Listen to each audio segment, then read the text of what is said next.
आपला रोजचा स्वयंपाक अगदी सोपा आणि पटकन होण्यासाठी आज आपण बघणार आहोत काही किचन टिप्स ज्या आपल्याला रोजच्या डेली लाईफमध्ये अगदी कामात येणार आहेत. रोज स्वयंपाकामध्ये कामात येणाऱ्या अशा काही टिप्स गृहिणींसाठी आज मी शेअर करत आहे. तर व्हिडिओ नक्की शेवटपर्यंत तुम्ही बघा. पहिल्या किचन टिपमध्ये आपण बघत आहोत की शिमला मिरचीमध्ये असणाऱ्या ज्या बिया असतात ते आपल्याला जर नको असतील आणि कापताना त्या जर आपल्या शिमला मिरचीमध्ये येत असतील तर आपण आज एक आयडिया करायची. अशा पद्धतीने आपण शिमला मिरचीला चारी साईडने कापून घ्यायचं आहे.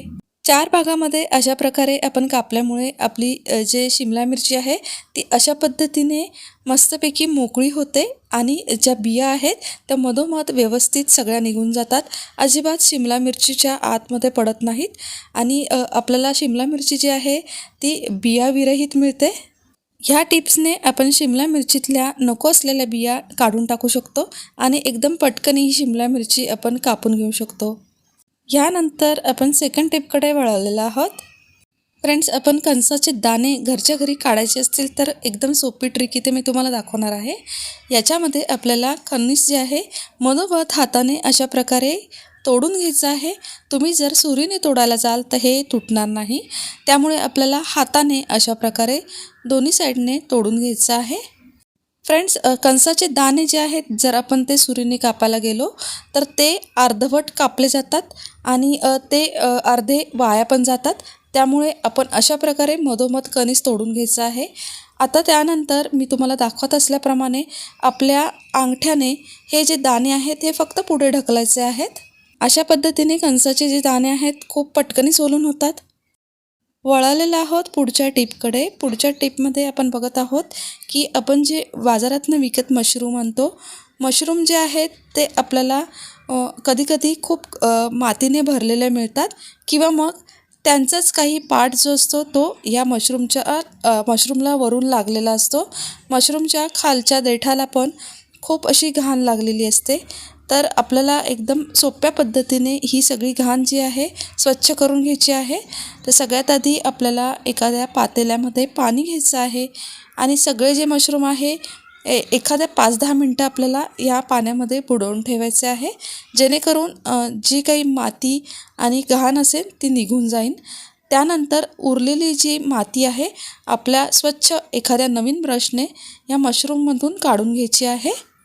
अशा पद्धतीने जेव्हाच आपण मशरूम साफ करू अजिबात त्याला माती राहणार नाही आणि एकदम स्वच्छ निघतील. तर ही पद्धत जी आहे तुम्ही पण एकदा नक्की ट्राय करून बघा. वळूया पुढच्या आणि शेवटच्या टिपकडे.